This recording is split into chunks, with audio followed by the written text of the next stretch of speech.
लायक और समझदार बनने के लिए, पवित्र बनने की, सारी दुनिया को हेल से हेवन बनाने के लिए, बाप के साथ सर्विस करने की, खुदाई खिदमतगार बनने की, कलयुगी दुनिया की रस्म रिवाज लोक लाज कुल की मर्यादा को छोड़कर सत्य मर्यादाओं का पालन करने की, सत्य परमपिता परमात्मा की हम आत्माओं के लिए आज की मुरली से शिक्षाएं।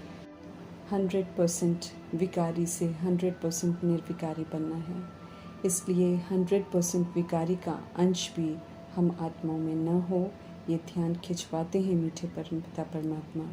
आलस्य और अलबेलापन रावण राज्य में हल्के रूप में ले लेते हैं, लेकिन आत्मा के ओरिजिनल स्वधर्म के अनुसार और परमात्मा के अनुसार अपवित्रता के अंश के रूप में इसे माना जाता है। इसलिए इसका त्याग करना आवश्यक है, क्योंकि संपूर्ण निर्विकारी बनना है। ब्राह्मण जीवन प्रभु की देन है, इसलिए इस जीवन की दिनचर्या सत्य परमात्मा द्वारा तय की जाती है।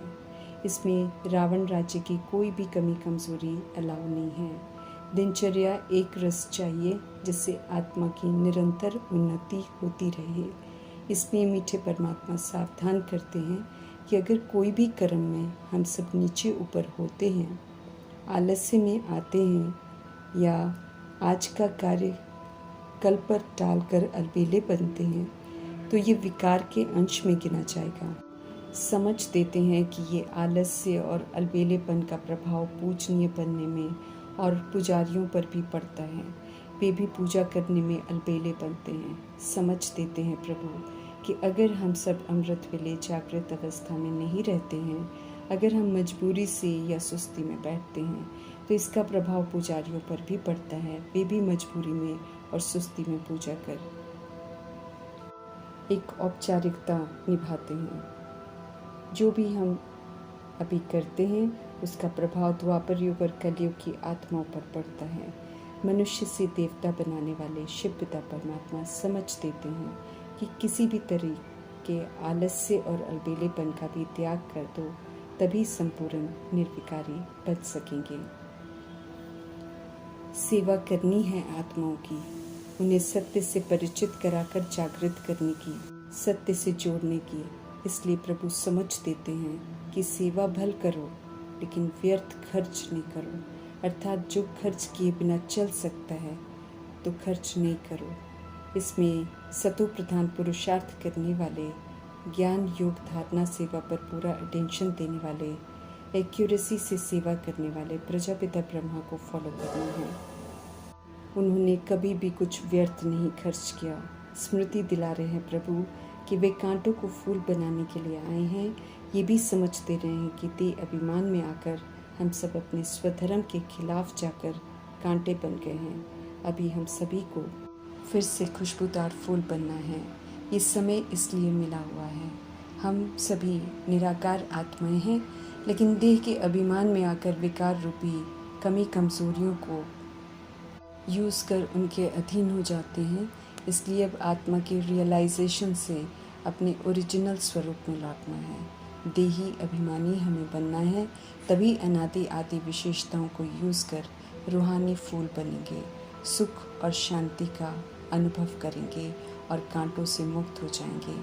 विश्व के कोने कोने में प्रभु के बच्चे हैं। सभी को जागृत करने का, सभी को सत्य से परिचित कराकर परिवर्तन करने का कार्य पवित्रता के सागर परमपिता परमात्मा कर रहे हैं। पूरे विश्व में सेवाएं प्रभु की निगरानी में हो रही हैं। कोई भी जिज्ञासु वंचित न रह जाए, ये विशेष ध्यान रखते हैं प्रभु। इसलिए इस समय बहुरूपी पाठ बजा रहे हैं। जहाँ भी ज़रूरत होती है, वहाँ 1 सेकंड में पहुंचकर जिज्ञासुओं का कल्याण कर देते हैं। भक्तों को साक्षात्कार की इच्छा होती है तो उन्हें भी साक्षात्कार करा देते हैं। तीखे रॉकेट के समान है प्रभु, इसलिए यादगार में उन्हें सर्वव्यापी कह देते। सेकंड में कहीं भी पहुंचकर ज़रूरी कार्य कर देते हैं। उनके इस कर्तव्य के कारण भगत लोग उन्हें सर्वव्यापी कहते हैं, परंतु बेसमझी में कहते हैं, इसलिए ग्लानि हो जाती है। प्रभु जी के छोटे से ह्यूमन के बच्चे बनने का सौभाग्य प्राप्त हुआ है। हमें कांटे से फूल बनने के लिए उनकी श्रेष्ठ मत मिल रही है। श्रीमत पर चलेंगे तो यकीनन हम फूल बन जाएंगे। विश्वास दिला रहे हैं प्रभु। पतित कांटों के जंगल में आकर पतित पावन परमात्मा फूलों का बगीचा बनाते हैं, समझ देते हैं कि फूलों के बगीचे स्वर्ग में हम सब देही अभिमानी थे। आत्मा का ज्ञान रहता है। स्व इच्छा से 150 वर्ष के बाद शरीर छोड़ नया लेते हैं, गर्भ महल में जाते हैं क्योंकि पवित्र रहते हैं, सृष्टि चक्र के ज्ञान से विस्मृत हो जाते हैं।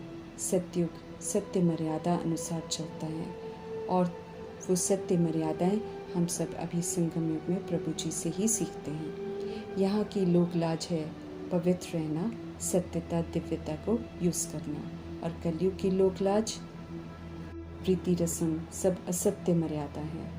अब उन असत्य मर्यादाओं प्रमाण में ही चलना है। आसुरी संप्रदाय बन गई दुनिया को बदल अभी दैवी गुण वाली संप्रदाय स्थापन हो रही है। तो दैवी गुणों को धारण कर दैवी संप्रदाय बनाने में मददगार बनना है। योग की ताकत से जन्म जन्मांतर के पाप हमें भस्म करने हैं। आत्मा समझकर देह के भान से परे होकर निराकार परमपिता परमात्मा संग योग लगाना है। तब आत्मा को बल मिलेगा। उस बल से अज्ञानता में किए हुए पाप भस्म होंगे। इस जन्म के किए हुए पाप याद रहते हैं, जिन्हें प्रभु को बताकर कन्फेस करना है।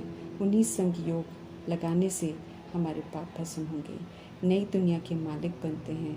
इस समय तो हमें इतनी खुशी भी रहनी चाहिए। शिक्षाओं पर चलकर अच्छे स्टूडेंट बनते हैं तो खुशी भी जास्ती होगी। ऊंची से ऊंची यूनिवर्सिटी के हम सब स्टूडेंट्स हैं। ऊंचे से ऊंचे परमात्मा से हम पढ़ते हैं। ऊंच बनने के लिए पढ़ते हैं तो ऊंच बनने का विशेष अटेंशन रखना है। अपवित्रता आत्मा को नीच बनाती है। पवित्रता की धारणा से ऊंच बनना है। पावन होने का एक्यूरेट पुरुषार्थ करना है। मन मना भव के मंत्र से मन को दुरुस्त रखना है। इसी मंत्र से देवी देवता बनते हैं। आत्मा को पवित्र बनना है ज्ञान स्नान से, इसलिए ज्ञान स्नान करने में आलस नहीं करना है। ज्ञान से ही 1 सेकंड में सद्गति हो जाती है, अगर ज्ञान हमें यथार्थ समझ में आ जाता है। आत्मा संस्कार लेकर जाती है, उसी प्रमाण पाठ बजाती है। अभी हमें सतयुगी सतोगुणी संस्कार बनाने हैं। एक सत्य परमात्मा की याद में रहना है ताकि अंतमति सो गति हो जाए। स्वर्ग के द्वार सच सच अब खुलने हैं। नई दुनिया की स्थापना, पुरानी दुनिया का विनाश होना है। सच्ची सच्ची प्रभु की मुरली सत्य नारायण की कथा है, अमरनाथ की कथा है। ध्यान से सुनेंगे, समझेंगे, धारण करेंगे तो नारायण के घराने में अमरलोक में जाएंगे। बड़े भारी बेहद के खेल का राज प्रभु बताते हैं। समझ देते हैं कि कैसे हम अविनाशी आत्माएं पाठ बजाकर खेल को अविनाशी बना देते हैं। अभी हम आत्माओं को पावन बनने का फरमान मिला हुआ है। अनादि आदि विशेषताओं को धारण करने की तपस्या करनी है। स्थापना संगम युग में होती है। इस समय का नाम ब्रह्मा है। पालना विष्णु द्वारा नई दुनिया में होती है। अच्छाइयों को बहुत काल तक यूज़ करना है और विपरीत परिस्थितियों में रहते हुए इसलिए तपस्या करनी पड़ती है अचल अडोल बनने के लिए। सीढ़ी, भ्रमरी, कछुआ, सर्प का उदाहरण देते हैं प्रभु। जैसे मछली नीचे आती है खिलौने में, फिर ऊपर चढ़ती है, ऐसे ही हम आत्माएं भी अज्ञानता में सीढ़ी नीचे उतरते हैं, फिर संगम युग में ज्ञान की समझ से फिर चढ़ते हैं।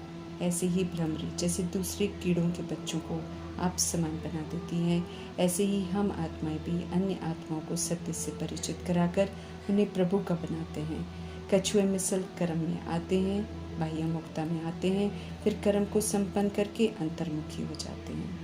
प्रभु चिंतन, स्वचिंतन और शुभ चिंतन में व्यस्त हो जाते हैं। सर्प मिसल पुराने शरीर को छोड़कर नया शरीर लेते हैं।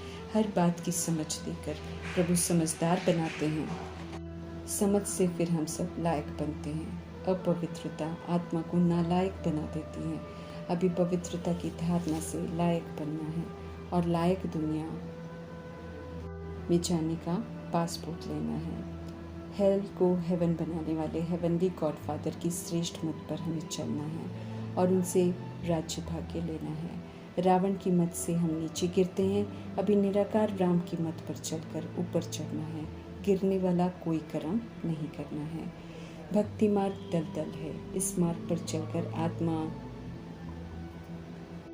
एकदम गले तक डूब जाती है, जो प्रभु आकर थामते हैं। ज्ञान से प्रभु सभी को पार लेकर जाते हैं।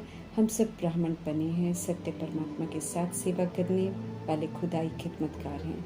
विश्व कल्याण के निमित्त बनना, स्वर्ग की स्थापना में सहयोगी बनना अच्छे से अच्छी खिदमत है। इसका अवसर प्राप्त करना सौभाग्यशाली बना देता है। श्रीमत हमें गाइड करती है कि हर कार्य कैसे करना है। श्रीमत पर चलते हैं तो बृहस्पति की दशा बरकरार रहती है, किसी भी तरह की ग्रहचारी नहीं लगती है और स्वर्ग में जाने लायक बन जाते हैं। श्रीमत पर जब हम नहीं चलते हैं तो राहु की दशा हम पर बैठती है, और जब हम श्रीमत से समय पर विस्मृत हो जाते हैं तो मंगल की दशा बैठती है। सर्वशक्तिमान परमपिता परमात्मा हम आत्माओं को फरमान करते हैं